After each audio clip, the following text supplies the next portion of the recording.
Friend, being a disciple of Jesus Christ has nothing to do with defending Western values or even Christian values. Being a disciple of Jesus Christ is about one thing, Jesus Christ, and the continued practice of imitating him, that is, submitting to and cooperating with the Spirit of Christ with whom we are one, just like he submitted to and cooperated with the Father with whom he was one. It isn't about enforcing a moral code or values on everyone else or even ourselves. Paul is very explicit when it comes to this.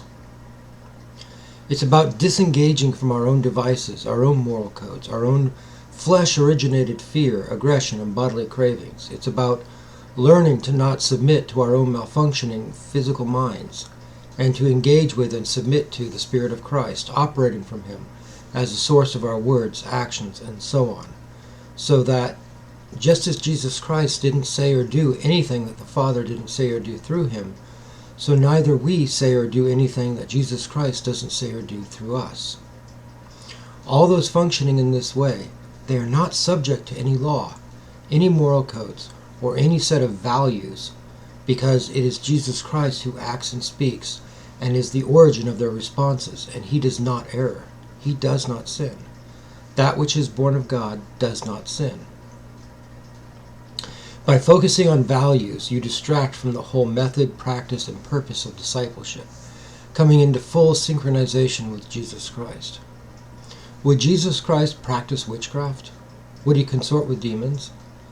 If he is acting through you, neither will you, and it doesn't matter what stories you enjoy or media you consume. All is permitted because Jesus Christ acting through you does not and cannot sin. If you are submitting to and cooperating with the Spirit of Christ with whom you are one.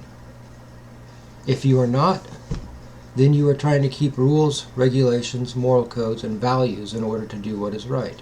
And failing miserably, by the way, because without him we can do nothing but sin.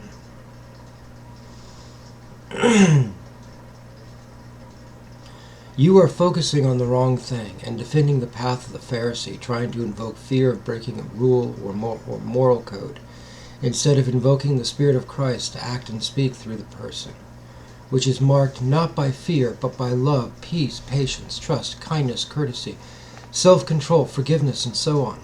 If you're going to be a disciple of Jesus Christ, then be a disciple of Jesus Christ, and not a disciple of conservatism.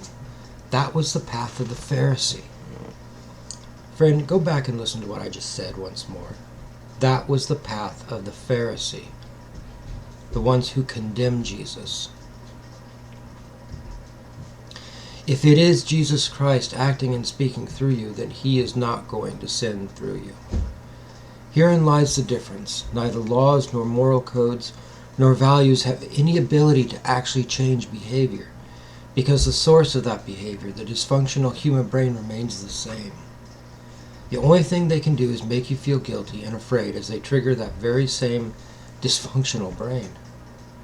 The only way for behavior to actually change, the only way for correct or right behavior to happen, is if it is Jesus Christ doing it through you, and the Father, the ultimate source, through him.